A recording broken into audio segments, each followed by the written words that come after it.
Well, remember our story last time? The blind man is healed by Jesus. And what was the result of that? Well, back in chapter 9, verse 34, it says they threw him out. They're throwing him out of the synagogue. They're throwing him out of society. He's not welcome anymore because now he's a follower of Jesus. Then Jesus, in our text today, addresses the people with the former blind man standing by, and they're listening to all these metaphors that Jesus is using about shepherds and all these things about false shepherds and so on. They would have immediately recognised where Jesus was drawing on to come up with these ideas, these metaphors of shepherds and so on. The Old Testament is replete with this concept of God as the shepherd of his people. They would have recognised from where we read before, from Ezekiel, that not only as God said he's going to be shepherd of the people, but also have a look again at verse Ezekiel 34, verse 11, where God says he's not only going to shepherd them, but when the shepherds fail, he says in Ezekiel 34:11, I myself will search my sheep and look after them. They will lie down in good grazing land. God's going to come himself to shepherd his people, and they will lie down in good grazing land. Or he makes me lie down in green pastures. They would have recognised that just as we would recognise this. This is God who promised that he would be, the Lord himself would be our shepherd. The Lord is my shepherd. And secondly, God's promise of the Old Testament and in that same passage in Ezekiel was that not only God himself would be the shepherd to come, but there would be the figure, a David figure, the greater David would come. Again, Ezekiel 34, verse 23. God says, I will place over them one shepherd, my servant David. Now this is a concept that's through the Old Testament, Jeremiah, Zechariah and so on. The promise of the Messiah to come. And here we've got God promising, I'm going to come myself when these false shepherds fail, I'll come myself and shepherd my people, and I'm going to send my servant David to shepherd my people. Is it any wonder that some of the Jews, like Jewish sects like the Essenes, thought there had to be at least two Messiahs to come? How can there be God himself coming and the messianic figure? Well, of course, we know in hindsight that can only be fulfilled in the one Jesus Christ, who is the Lord, who is our shepherd. He is the Lord and the Messiah, all in the one person, fulfilled in Jesus. So when Jesus begins here in John chapter 10, telling about the bad shepherds being thieves and robbers, and building up all the way to later in the chapter saying, I am the good shepherd, they're asking, what is he saying? Is he saying he's the Lord? Is he saying he's the David, the Messiah to come? And so they're questioning that, but at the same time, is he saying we're thieves and robbers the way we've been shepherding the people? This is a bit confrontational. It's all or nothing here. And that's why later on in this text we see they're trying to call him crazy, he's got a demon, all this sort of stuff. Why? Well, it's all or nothing.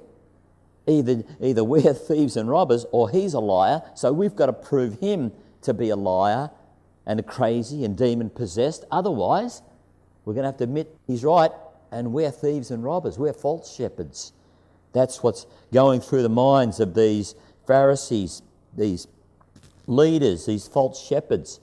But Jesus says, let's look at it in verse 2, chapter 10, verse 2. The one who enters by the gate is the shepherd of the sheep. The gatekeeper opens the gate for him, and the sheep listen to his voice. He calls his own sheep by name and leads them out. When he has brought out all his own, he goes on ahead of them, and the sheep follow him because they know his voice. So they go on ahead of him. That's just a little detail that Jesus uses in his metaphor that was familiar to the people because of the way that ancient shepherds carried out shepherding the sheep. You know, in modern Western farms, you know, you have the sheepdogs and maybe a motorbike or something getting around and the sheep are running up ahead. But in the ancient world, the shepherd would go before the sheep. He would go on, what did our text say? He goes ahead of them, and they trust the shepherd so much that they follow in behind and they listen to the shepherd's voice. And that's the way that ancient shepherds in the Near East would shepherd their sheep. And of course, well, actually, it's even apparently still the same today. But Jesus says he goes on ahead of them. He's relating himself to that ancient shepherd picture, and they know his voice. And the people who follow are sheep. Now, a relative of ours once said, you know, interesting how you Christians are referred to as sheep, implying, you know, you're just blindly following, you know, you're pretty stupid, really. And of course, my first response is, well, better to be a sheep than a stubborn goat, you know. But still, he said, look, you know, that's what sheep do. They're silly. They follow, you know, and, you know, the truth is that it depends on which shepherd you're following, whether it's a stupid idea or not. But there is some element of truth to the criticism. You know, Jesus does not use this metaphor. The Bible does not use this metaphor of sheep for no reason. Sheep, as animals, are helpless. Sheep are pretty stupid. And there is something about the Christian faith, the total humiliation of admitting that before God, I am helpless. And that I don't know all I thought I knew. I'm not as smart as I think I am.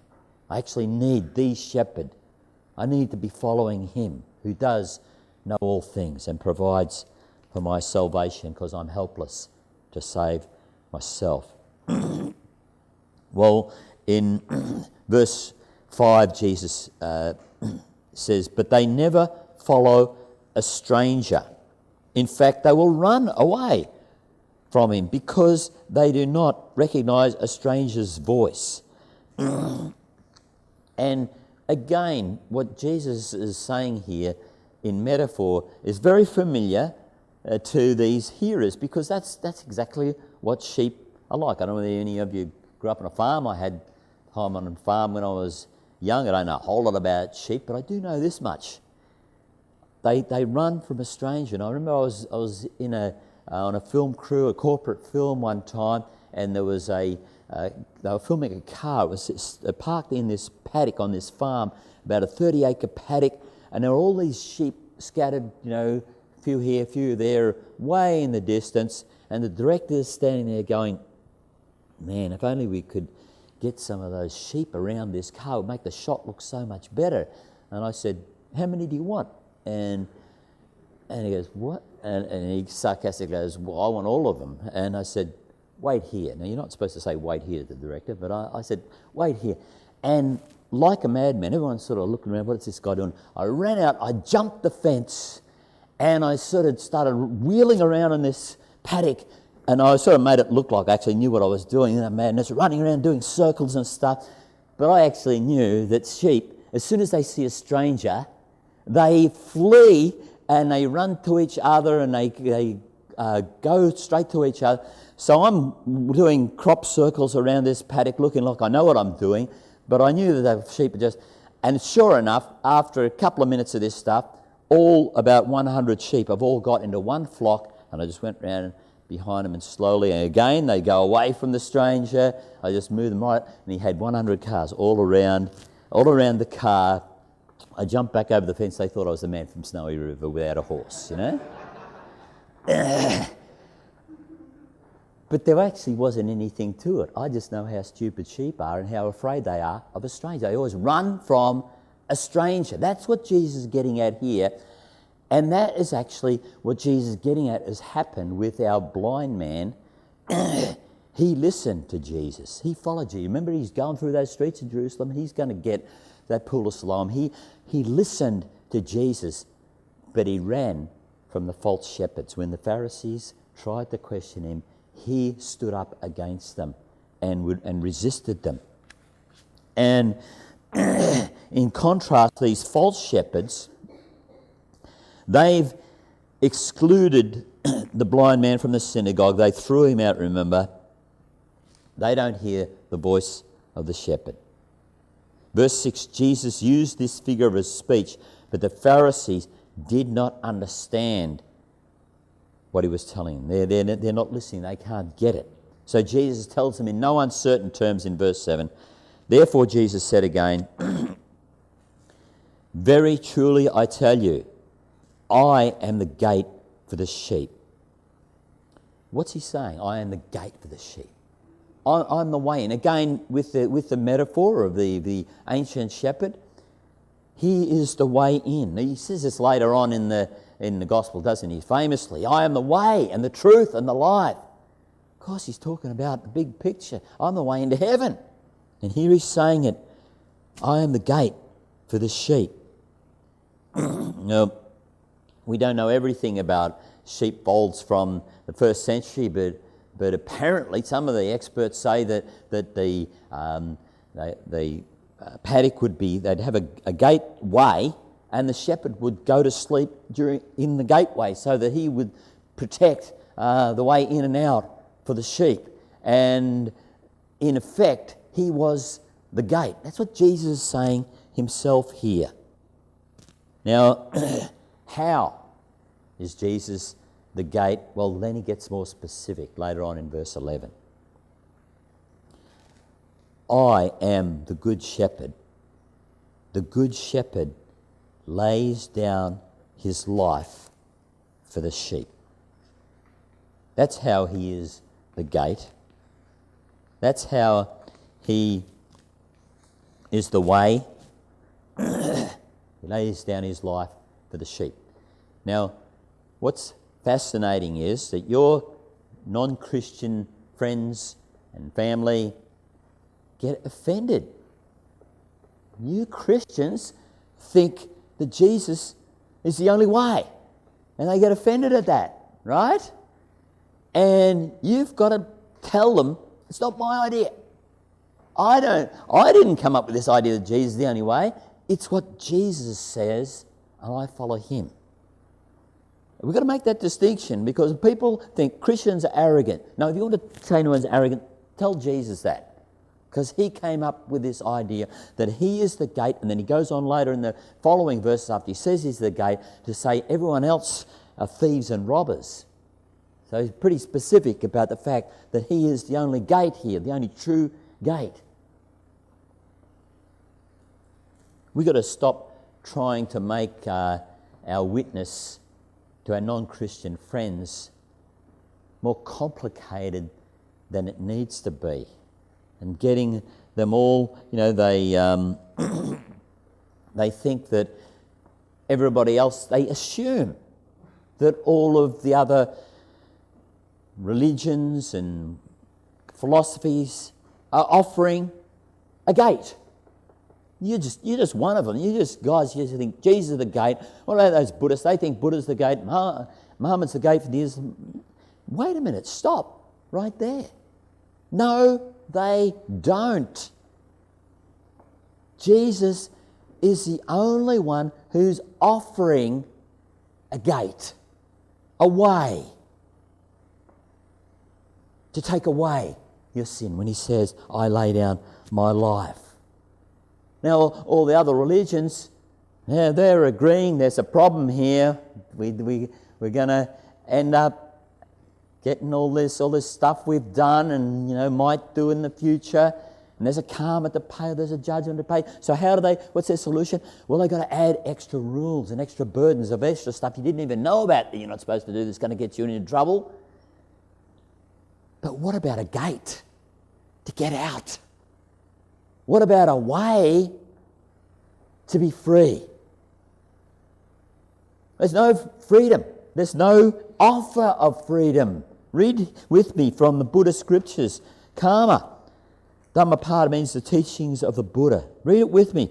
If it's suffering you fear, if it's suffering you dislike, just do no evil deeds at all, for all to see or secretly. Even a flight in the air cannot free you from suffering after the deed which is evil has once been committed. Even a flight in the air, there's no gate. There's no offer of a gate. Just got all these extra rules. If you obey them, you'll stop making the problem worse, but you can't get rid of what you've done or what you might do in the future. Just got to hope you can work up enough good karma. Same in Hinduism. Work up enough good things. How much is enough? We don't know. There's no gate.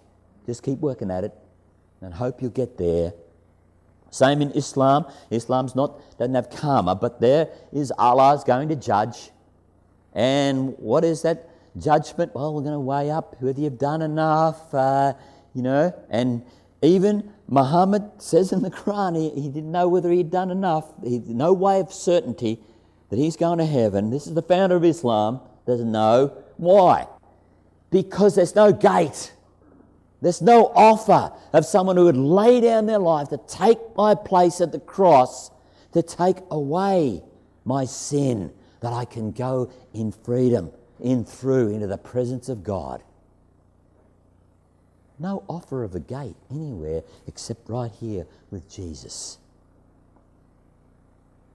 Jesus does not come to place new burdens on us, but to give himself, to give us freedom. How? Verse 11 again, I am the good shepherd lays down his life for the sheep. I took a non-Christian friend to a speaker in the Melbourne Club, and there was a Christian speaker there, a Salvation Army guy. He did a good job. He spoke Christianity well, but I sort of thought there was a little something. So in the question time, I knew my friend wanted to ask, so I asked for him. I said, so that's all really good. Why is Jesus the only way?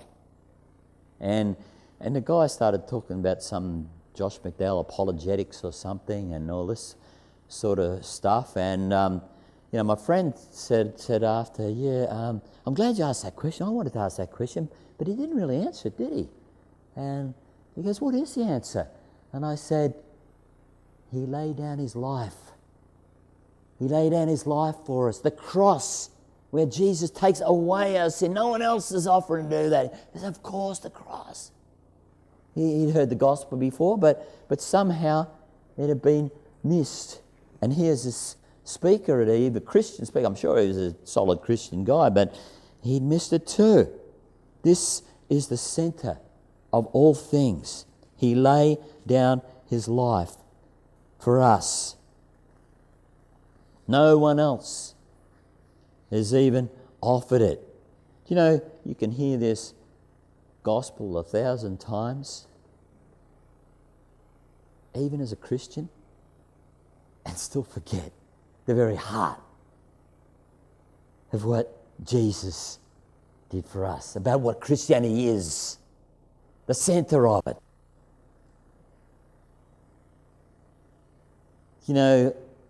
I see people who know, Christian people, solid people, getting all caught up. I'm really struggling here and forgetting. There's, every teacher wants their students to do well in exams, right? I want you've got a big exam coming up, okay? You're going to face God. It's the exam. And I want you all to do well in it. God, the holy God, the pure God, you're going to stand before him. And why should he let you into heaven where no sin can ever enter? That's the exam question. Hope none of you are going to say, I've been a really good Christian. I tried to be a good Christian. I confessed my sins. I prayed. I went to church. Wrong answer. Failed the exam.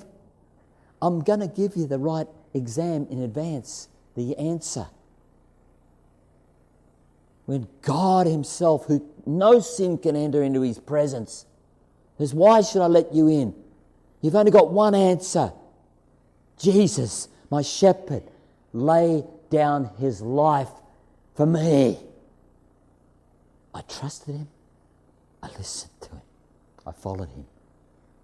But he laid down his life for me to take away my sin. He's the gate. He's my I can come into heaven. Come on in. That's the exam answer, all right? I'm giving it to you in advance. But we forget it. Sure, we'd still believe it, but we forget it. I see Christian people struggling with their sin. Struggling, I'm going through a real bad time. I don't know what God's doing and how am I going to bring this before God? What do I do here, I'll tell you what you do. You repent and go back to the cross where he laid down his life for you and you're free. Repent and go back where he cleansed you in the first place and be reminded. Same in our evangelism. You're getting all in these arguments with people about, how, whether karma's true, whether creation's true, and all got to be answered to people who want answers. I'm not saying you don't, but that's not the point. There's only one point. Jesus laid down his life. What are you going to do when you stand before God and he knows everything you've done? How are you going to get in? How are you going to get? What's the gate? How can you get in?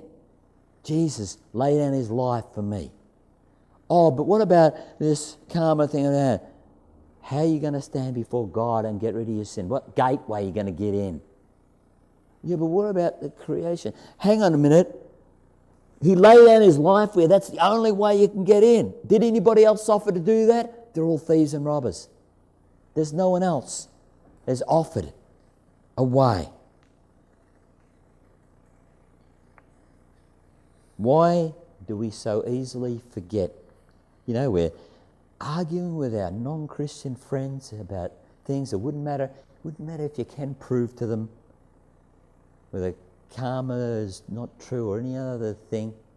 They're still not saved. There's only one thing that can save them: if they believe in the shepherd who laid down his life for them.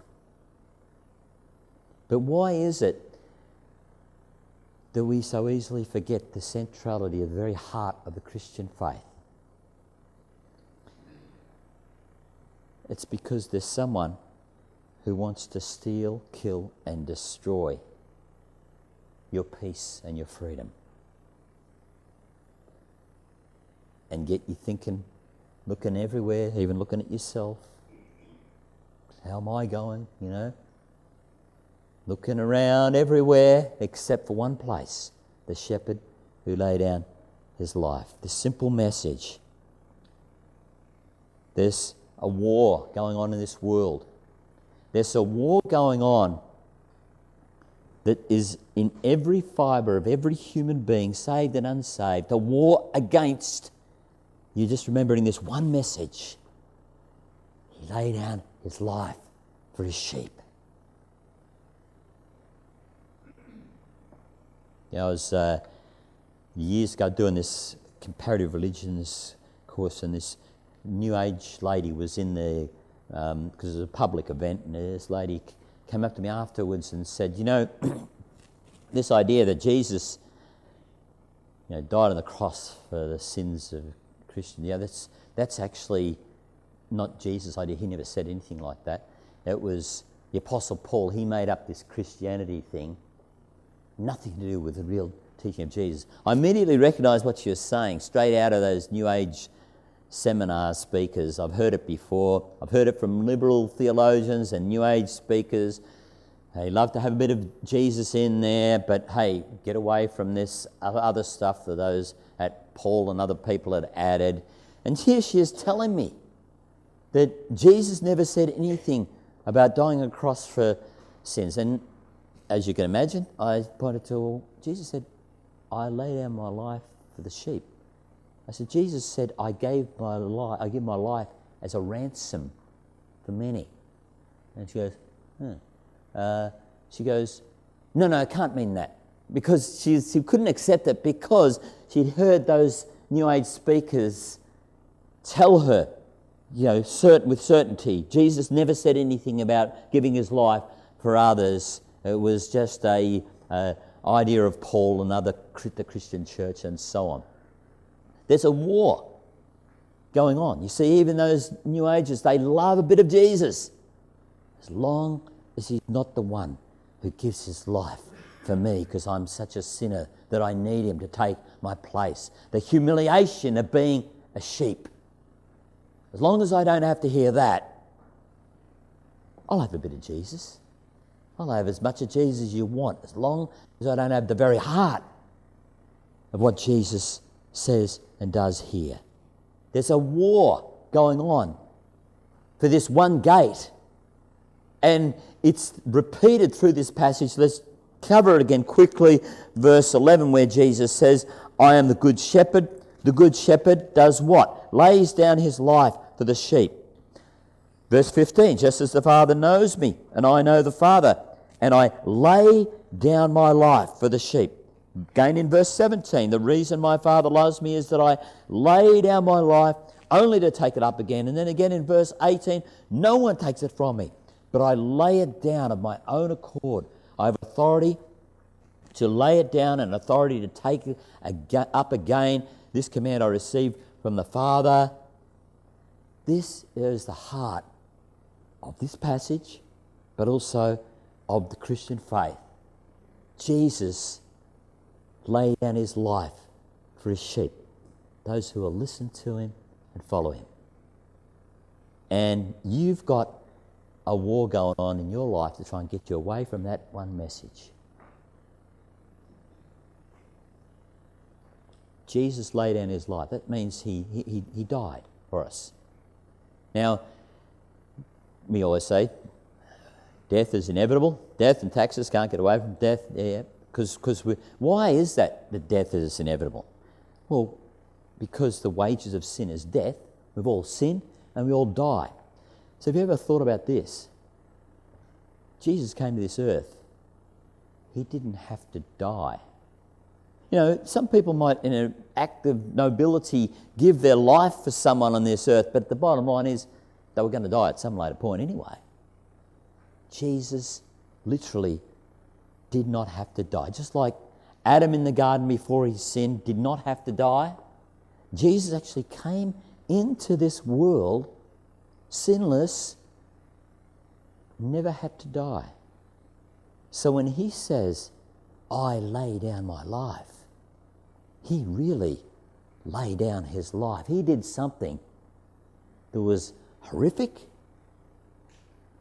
that was horrible in he knew what he was going to do, and he really did not have to do it. There was no inevitability about his death. It was a willing, voluntary thing. If you think about being in that position, you think of yourself as, say, Adam or Eve in the garden, and there's no sin, right? You haven't sinned, and knowing what you know now, there's that tree over there. You're not supposed to eat from that tree. Knowing what you know now, what sin has caused this world, what death looks like, and what evil looks like when it comes into the world, if you could go back and be Adam or Eve in that garden, what do you reckon? You'd be looking at that tree going, reckon I could, no way. You'd be running in the other direction, wouldn't you? Knowing what you know now. When Jesus went to lay his life down for us, he knew what was ahead. He knew the horror. He knew that this was the greatest death of all, that he wasn't just taking death on himself, he was taking your death. He was taking the forsaking of God on the cross. My God, why have you forsaken me? That eternal relationship ripped apart right there on the cross. He knew what was said. What do you think he said in the garden? My Father, if it's at all possible, let me out of this. Is there some other gate? Is there some other way that the sheep can be saved, that they can go in. And of course, the silence from heaven says no. And so he submitted to the will of the Father, to the horror of death, a voluntary death. He lay down his life for us, for sheep. You know, at the end of John's Gospel, you heard me mention many times the purpose John has in giving us this Gospel. He said, I could have written so much more about Jesus. I could have filled the books in the world. John chapter 20, verse 30. Let's have a look at that. And truly, Jesus did many other signs in the presence of his disciples, which are not written in this book, but these are written so that you may believe that Jesus is the Christ, the Son of God, and that believing you may have life in his name. That's why John wrote this Gospel. That's why he wrote it, so that you got enough evidence, enough that you can believe, and that by believing you can have life in his name. That's the purpose. Have you noticed, as we've been going through John, John gives more information, more evidence, more explanation about who Jesus is than any other gospel writer. We've been seeing it from the very beginning. In the beginning was the Word, and the Word was with God, and the Word was God, and the Word became flesh. And right in chapter 1, Jesus is God who became flesh and lived among us. And then on through this gospel, we see all the miracles, all the things about Jesus, until he even declares himself in chapter 8 that he's the God of the Old Testament. He is the I Am, the God who created this world. Now we're seeing in chapter 10 that he is the good shepherd. When the false shepherds had failed, God himself comes in person. But hey, we're learning something more today.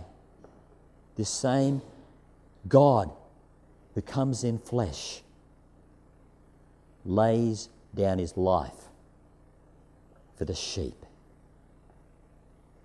He gave himself for you. See, right now, what do you need most in life? Well, if you don't know Jesus yet, if you haven't believed truly, then these things are written so that you can have life in his name. You need life. If you don't know Jesus this morning, you're trying to find life somewhere else. You're never going to find it. There's only one gate, there's only one life. But if you already know Jesus, this gospel is written for you too. Because whatever you think you need right now, you're wrong.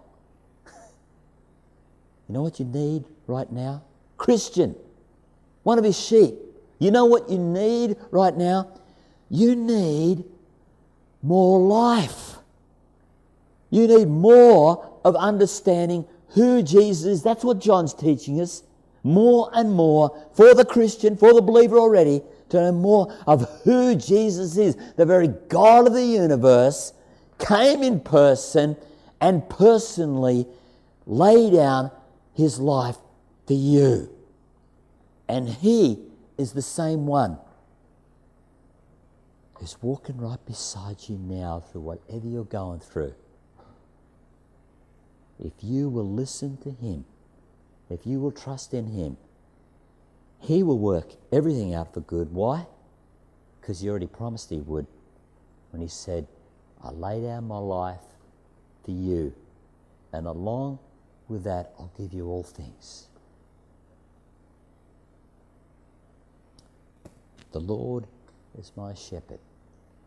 The good shepherd lay down his life for me.